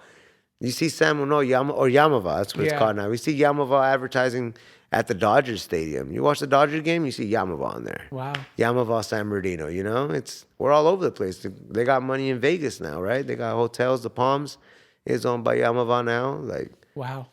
We just got to advertise. We got to market ourselves correctly, and the city has to do more of an effort to do more things for the community to bring people out here. Yeah. We have a lot of space where we can do things, and they don't do it. We were finally getting a farmer's market, they said. Oh, really? Yeah, so we're supposed to have a farmer's market. Starts in October, November. Of this year? Yeah, every Tuesday. Wow. And no one knows about it because they don't market it. Yeah, they haven't seen a sign or anything. Haven't seen a sign. Haven't seen anything. You got to be... if it wasn't for an I Love San Bernardino, which is a local Facebook page. Yeah, shout out to Robert. Yeah, shout out to Robert Porter because he keeps us all informed on events. We're able to post there. A lot of more community talk goes on there. I think they should make that honestly into like some type of like news site for actual San Bernardino where they can just scan it and everyone can go on there because a lot of events I get are from there, from I Love San Bernardino. The powwow get advertised there more. The recent Native American event that they had at Cal State San Bernardino was more advertised on there. And those are all events that people come from all over the world, all over the city, the U.S. to visit. So, but yeah, I think we just need better representation in there or something. Because I see what you're saying. Yeah, I don't see how all these potholes don't get fixed. Like, let's not get into that. No, we can go. We can go wherever you want, man. I just think like, do they not drive our streets? Because they obviously don't. Because if they drove our streets, they would notice we have potholes everywhere. That part. They'd get fixed a lot faster if their cars were getting damaged as well. San Bernardino potholes are. Yeah, exactly. And they're famous potholes now. It's so crazy that people know certain potholes. Like, oh yeah, I know the one on Fifth Street. Like, yeah, it's crazy. I bet you do. Shit. It's like I experienced it. Oh, that's so hilarious. No, I guess I think I talked to Damon Alexander about that. I can't recall, but I think because I forget the reason. I think we talked about the pothole situation, but I can't recall. It was a while ago. But yeah, it's true, and I think it's businesses like yours that help put San Bernardino on the map to get people to come to San Bernardino. And I think we need more businesses because I think the other option that we're looking at is like we're relying on the city, right? And so I think we need more businesses and maybe community, private things that are done in San Bernardino by San Bernardinians that attract people to come. True.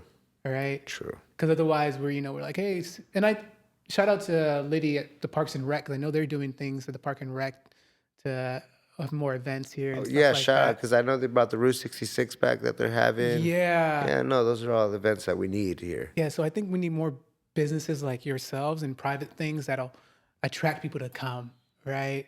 Like shout out to George Gonzalez from the IE Nightscape, like, you know, to have like an event downtown San Bernardino where people can The skate nights that he has. yeah, No, those skate. are Like, dope. okay, that'll bring people from around the world to Around come. the cities, yeah, all the Yeah. surrounding cities are coming to skate. Yeah. No, totally. I mean, it goes back to what we talked about, them making it easier to open up stuff like that for us to be able to expand, you know, Yeah. to attract. I wanted to open up a rage room, and they made it so difficult. They didn't even know what a rage room was. Is that where you like get to break stuff? Exactly. Gotcha. They go in there and break stuff. It's real popular in other cities like Yeah. LA, Orange County, stuff like that. They have a lot of them. We don't have nothing like that out here yet. And I went to the city. I said, hey, I want to open up a rage room. What do I got to do? Well, what's a rage room? So I explained it to them. We don't know. Send us an email with your idea. I sent the email in. 3 months later, they finally responded. What did they say? That they wanted me to do all kinds of things. They wanted me to go find like a big old commercial building, which I don't need. For a rage room? Which you Wow. don't need. You don't need much to open up a small room to people to come break stuff, you Yeah. know? They wanted me to go to a commercial building. They wanted me to go to the health department. You might have to visit 3 more departments. And I said, well, it doesn't seem like you guys even want to help me open it. You know, it seems that when they want to help you, they'll help you. There's certain times where they'll be like, they'll give you information. Hey, this is what you got to do. This is what you got. You know, I would expect that, but you don't really get that there. You don't really get any help. They just tell you no, and it's sad. It's sad because it gets discouraging, Exactly. and it discourages people from opening up businesses in San Bernardino. city. Exactly, and that's why they go to other places. That's why they go to Colton. That's why they go to Highland and stuff like that. And that's why they have other stuff that's why those cities are growing, like Redlands and stuff like that, where they're opening up a big old food court over there, you know. And how come San Bernardino can't have a food court? We have tons of empty buildings to do it in. Space. We have the space We for have everything. more for everything. We have space for everything and more. And it's sad to see that they don't do more with the resources that we have. It's like, what are we doing with it? What's going on? We need to grow more. They need to help us grow. They need to do stuff more. I think, and this probably needs to be brought to, because I know the council has like meetings like every other Tuesday or Wednesday where you can go and speak to them, and they need to hear you talk about this like issue. Man, no, I would, but no, I'm super shy. But Got you and stuff like that. yeah, no, I'm Pass it super on. shy. Pass it on to Robert. Well, Right? definitely pass it on to Robert. He'll- No, Robert, I thank Robert a lot because Robert does a lot for the community, and he really does care about San Bernardino, and he really does I see him going and talking and asking questions every week, every council meeting I see him. I was like, so I really thank Robert for everything he does, especially for us. He's been a big help to help spread the word about Chubzies, and he's been for sure big help for us. A good guy. Yeah, super good guy. We need more Robert Porters around. Hey, shout out to you, Robert. Yeah, twice. Boom, double. You know, Victor, you know, there's a lot going on. What current projects are you guys working on with Chubzies? We're really just focused on the brick and mortar right now. We're really trying to get it open. Really just want to get it going so we can get our foot in the door. Like I said, this is all new, so I don't even know what the next step is. I ask a lot of questions that I have to call the health department and be like, and I got to motivate myself. We got to motivate each. Sometimes it's harder. If you're by yourself, it's kind of hard to motivate, you know? You got to wake up every day like, oh, yeah, I got to do this. I got to do this. Especially if you have other people motivating you, it's kind of easier. But Yeah. I don't know. I got to motivate myself to do it. I guess I'm just being lazy sometimes. You know, sometimes it gets to you, know, but like, I guess that goes back to like that team thing, or like, I guess it's probably good to have Joe around. Most definitely. You know what I mean? Yeah. Because like if you're down one day, Joe's like, hey man, are we supposed to be doing this today? Exactly. It's like, oh shit, you're right, let's go. Exactly where. And then if I don't have certain people around me like that, I'm like, oh yeah, I was supposed to do that. Oh yeah, you know. No, you gotta be real self motivated. Totally agree. Yeah. You gotta join and have a good team. Yeah. I want to join that 4 a.m. club. Talk to us about it. It's waking up every day at 4 a.m. I just heard a lot of like successful people, you know, podcasts and stuff like that. That they said waking up 4 a.m. It adds an extra 4 hours to your day. You know, that's 4 days after 6 days. That's a whole day you added to your life. You know, just waking up 4 hours earlier every day. But You know, I think I've heard something like that, and I've heard a good counter argument about it. Yeah. I'll tell you the counter argument. The counter argument is like, needing being rested. Like rest and being well rested is more important. True. Because if you can't deliver because you don't have the energy, or you can't focus because you're not rested, then what's the point? True. You know? So that's the kind of argument I remember hearing about that. Someone's like, yeah, he's like, yeah, I heard Steve Harvey say, be active by 5 a.m. because on the East Coast it's 8 a.m. over there and the stock market's open and stuff like that. And he said, but the kind of argument I heard someone say was like, but you need to be. It's better to be well rested and have your mind right, so that way you can be as efficient as possible. Going back to like efficiency. It all goes back to that balance part that we Yeah. talked about. You have to have balance in everything, huh? Yeah, but if you're going to bed like, let's say 10 or 9 and you're up at 4, if you want that like certain amount of time of sleep and rest, then okay, that kind That's of not makes that sense. bad, huh? Yeah. 6 hours is cool, right? Yeah, right. That's not too bad. I've slept on 3 where I'm okay. Yeah, to each their own. Yeah, I totally agree. Move a little bit better. I just want to make sure I'm using my time wisely. I guess like I said, we're all our worst critics, so we all could be pretty hard on ourselves when we're not doing nothing. So yeah, I got you. Like you can break down like, hey, like how well am I managing my time? exactly. That whole situation. And then I think I just have that like a strong effect from my dad when I was young. It's like, get up, do something, You know what I'm saying? If I'm not doing anything, what are you doing, lazy? You just at home chilling? So I've always had that strong work ethic where I'm like, I got to be up doing something, Okay, always doing something. Exactly, because if not, in my head, I'm just like, oh man, I just wasted the day, didn't do nothing. Which is also not a bad thing, I agree. Resting, I love resting. I love catching naps. Yeah. There's beautiful. I love naps, but sometimes you can be hard on yourself. I don't know. It's balance. Yeah, no, It's a balance. I think, going back to, I think the whole thing is about presenting your best self, Exactly. right? And so if you're overworked and you're not giving yourself that time off, like even your car needs to rest. You can't drive your car 24/7, so that way. Wear and tear. Yeah, you come back, you get your oil change, your personal oil change, and you come back righteous and strong, to deliver your best product. Most definitely. Like Right? Goku. Goku? Like Goku. Shout out to Goku. Hit the chamber, huh? Shout out to Goku. Yeah, he was in there for hours, right? Man, with his son, Gohan. Exactly. Yeah. So Gohan and son. came out stronger. Who's your favorite Vegeta. Vegeta. Everyone fucking loves Vegeta. Yeah, I know. Okay. But I love Brawly too. Brawly was dope too. He was crazy. He couldn't stop him. Yeah. Exactly. That whole Brawly movie, the whole series was dope. So his whole life is bent on like hating Goku from a baby. From the kid, yeah. Well, they did him dirty, so. What a story. Well, because he's like the legendary Super Saiyan, right? We're gonna get into some Dragon Ball Z talk, folks. He's the legendary Super Saiyan, right? The first Super Saiyan, but he only became Super Saiyan because Goku was crying as a baby, and it just pissed him off so much that he turned Super Saiyan. That's right. It's exactly what it was, huh? Yeah, they were in that little in the little room together. Yeah, and Goku was just crying. Shut up. Isn't that? But that's hilarious to me. Like that's the storyline for Brawly. Like that is crazy. It goes back to Goku. Yeah, it's back. That's why. That's why. Like whenever he sees Kakarot, it's like just like he loses his shit. It's good. He's good though. No, his storyline's tight though. I like it. Yeah, you gotta love Brawly. You gotta love Brawly. And what was it I was gonna say about Vegeta? There's something I was gonna say about Vegeta.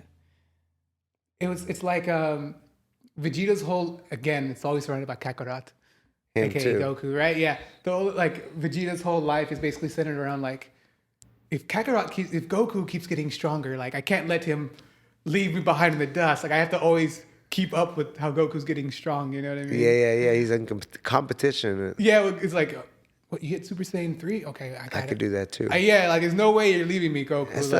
That's the type of mentality you gotta have. You can't. I don't know. To me, that's all it's for. If you do it, I could do it too. Facts. You know what I'm saying? I've never felt like anything you could do, bro, I could do it. You know what I'm saying? I'm human just like you. If I work hard enough, I know I can do it. Yes. And I've really felt that mentality about everything I've done in life. Like, it's not, I don't know, it's not being cocky, I guess. It's just letting yourself know, like, hey, I could do it too. You know, you got to have self-confidence in yourself. 100%. And I think that's what helps a lot is that, like, when you see someone else doing it, it's like, okay, like, for sure, like, I know that person can do it. Like, I can definitely do it. They can definitely do it. I can definitely do it as well. And one more thing about the Dragon Ball Z universe, I saw something like recent because like they're like in like Dragon Ball Z God or something type of mode now. Okay, yeah, the God I'm not modes. sure if you keep up with it or whatever. I've not too much, but I know about the You heard God about it? modes. Yeah. Yeah. So I watched this like oh yeah, it was actually a terrible. I thought it was a terrible movie. It was Gohan getting back into fighting, and they brought like Cell back, and it was and for me it wasn't that good. But there's a scene where Goku and Vegeta, they're training and they're fighting, and so they basically like fight each other until like they can't move. They basically like fight each other until they can't move. It was super interesting. So one last thing about Dragon Ball Z, why is Vegeta your favorite? I don't really know. I just like Got you. I like his evilness. I Gotcha, guess. his cockiness. Yeah, I like his evilness, and you don't take much from people. So Yeah. I think you can learn. I think honestly my daughter got me into the more recent animes. Which ones? So she started watching Naruto, Okay. and she started watching Popular. Naruto, and then I was like, oh, I'll watch it with you, and then she stopped, but I kept going because I got into it. Yeah. And honestly, you can learn a lot from some of these little animes. You know, They have really good storylines. they do really good storylines, and some of the messages that they give on there are really good for the kids as well. Better than some of the other cartoons that I've had that she's Yeah. watched. You know, Yeah. and I'm like, whoa. Different levels for sure. Exactly. Like the Naruto kid, that little kid never gave up on anything, you know, and just perseverance for sure teaches kids stuff like that. Nah, anime's dope. I like, Definitely. Yeah, totally. One get thing I down. learned about anime, the guy characters are not scared to cry. True. They will bawl on anime. True. It's just a different culture, I guess, huh? Yeah. Like, oh, I just recently watched on Netflix, which I thought was pretty good. Something happened outside. I don't know what the hell. One Piece. They have a This live new action series now, huh? Yeah, they have a live action One Piece. How you liking it? I actually really liked it. It was the first time I actually watched anything One Piece related, and I was like, okay, I can fuck with it. I always heard about it, but I never watched it. But I was like, you know what? Let me give this live action a chance. And I was like, I don't know how it is in comparison. Maybe you guys can tell us, but I really enjoyed it. I personally really enjoyed it. I started watching it, but I couldn't get into it. The live action one? Yeah, the live action one. Okay. I couldn't get into it. But it was the storyline seemed good. I just didn't. It was kind of weird, the neck stretching and all that. The way it looked? Yeah, the way it Okay. looked. I was like, oh, I kind of got over it. You're like, yeah, I'm good. Yeah. No, but I just got into Star Wars recently, so I've been really heavy into Star interesting. Wars right now. I've never seen it before in my life, Gotcha. but now I've been watching all the movies. It's crazy. It's From good. the beginning? From the first one? Yeah. Okay. It's crazy. No, that's good. I can see why people like it so much. Gotcha. Yeah. Yeah. No disrespect to you, Mr. Lucas, but like I had, when everyone starts talking about something, I have to like give it a chance because it's so big and hyped. And so like I watched the first one, and I was like, I don't like what's the big deal? Like I don't. You know what got me into it? That new Osaka series, Ahsoka. I started Okay. watching that, and I was like, "Oh, this is pretty good." And I was like, "But I didn't have any idea what was going on." They were started talking about stuff, and they were like, "Oh, my buddy was like, oh, you got to go watch this." Uh-huh. So I was like, "Let me just watch them all from the beginning." You know, I'm trying to catch up real quick. Okay. Yeah, But you just so- watched. You just went right. I through just it. went right through them. Okay. Yeah. Yeah, because I watched the first one and I was just like, yeah, I don't know what's so big. But then I remember someone's like, yeah, it gets better on episode 2 and episode 3. It was. better. It's pretty good. The storyline's good. It's a Okay. cool little storyline. I guess keep yourself entertained. It's cool. I got you. I guess it's like the same thing, kind of like my homie was telling me about Harry Potter, because my homie forced me to watch Harry Potter. He's like, bro, you gotta watch all the Harry Potters. He's like, the first 2 are really childlike, but then it starts to get dark, and it gets really good when it starts to get dark. Have you watched the Harry Potters? I did. I liked it. It Yeah. was good. My daughter got me into those too, and they were really good. I think. Yeah. I didn't watch them when I was young, and then when she was like, "Oh, I want to watch Harry Potter." I was like, all right, let's watch them. And I was like, "Well, these are good. Yeah. All the movies are really good." So Yeah, I really like my homie told me, like the first 2 are kind of like childlike, but then it starts to get does get a little darker. yeah, huh? it's like that's when it starts to get really good. And I was like, okay, yeah, if you can stick to the 2 childlike ones, it gets really good. It's good. No, they got a good series out there. I've never stuff like no, I liked it. Harry Potter's good. Yeah, it's I'll definitely. mess with the whole Marvel series. I like that too. Oh snaps! Yeah. They don't want to get in the Marvel world. No, we don't want to get in Okay, the Marvel world. I have but- to ask, who's your favorite superhero? Well, I personally I kind of like Thor. Okay. I really like Thor just because he's funny, but my daughter likes Iron Man, so Okay. I guess they're all pretty cool. Though. They all got their own thing. I like Loki though. Loki's cool. You know, he's not a one of the superheroes, but Yeah, he's super villain, I he's guess. like a super villain, Yeah. but kind of like a good super villain. I don't know. He turns you. good, but no, the whole series is cool though. I like Okay. it. Yeah. Have you watched the TV show, the Loki show? I did. It's That's what so got good. me. It is really good. So good. They were really good, huh? Yeah. Disney's really creative, Yeah. and I'm just glad how they're able to bring everything together. Yeah, it definitely took some time. So I guess we're gonna see after this whole strike that's going on, what's gonna happen. About over the way. So there's a writer actor strike going on. Oh, right the now. strike, the Yeah, strike that's going on. Yeah, I thought they settled it. No, they're still I going. thought they were just talking about the other day that they came to an agreement. Oh well, maybe I saw something recently online that they're still dealing with it, but I guess we'll find out. Hopefully everything works out. Yeah, it's for like all of them, right? Netflix, Disney, everything, huh? It's pretty big. Yeah, no. Well, hopefully they get what they want because they deserve it. Yeah. Yeah, they put a lot of work into those shows. A lot. But let's get back to you, Victor, and Chubzies, right, man?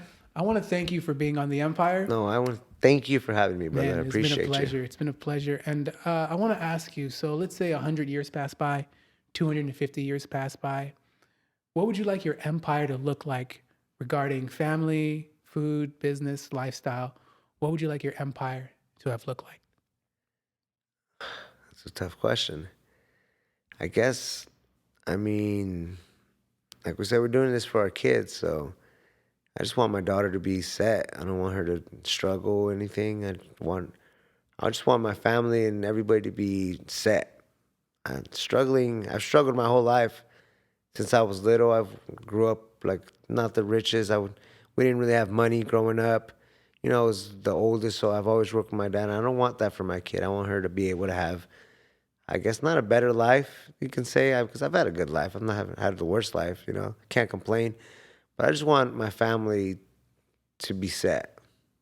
I want everything to go smoothly for them, as smooth as possible. Mm-hmm. Of course, they got to have their own challenges, but I just want to be able to look back and say, hey, yeah, Pops did that. He took care of us, you know. He made that happen for us. And 2 generations, we're still selling burgers for the people, you know. And she has her own. She's the boss now or whatever. I want to be able to. I don't know. That'd be tight. That would be cool to have something where I can look back 20 years and we're still going, you know, and we're still selling burgers for the community or stuff like that. But we just want to grow. We want to grow. I want Chubzies. The world to know Chubzies. I want everybody to know Chubzies Smash Burger. I love that. Yes, sir. I love that. And I want to thank you again for being on. And can you please tell everybody how they can find you, support you, maybe get some merch? Can you please tell everybody how they can do that? Most definitely. So if you have Instagram, follow us at ChubziesSmashBurger.com, Smash Burger. And that's going to be Chubzies with an I-E, CHUBZIES, Smash Burger. We wanted to make sure we threw the I-E in there because it was going to be Chubzies with a Y. But then I said, no, we want to have I-E in there somehow, some way. Because, you know, we're from the Inland Empire. We got to grow. And this is where we're at. And yeah, just follow us on Chubzies Smash Burger on Instagram, Facebook, TikTok. We're on all those. If you have Yelp, type it in Chubzies Smash Burger. We're on Grubhub. If you don't want to leave the house, you can get it delivered to your door.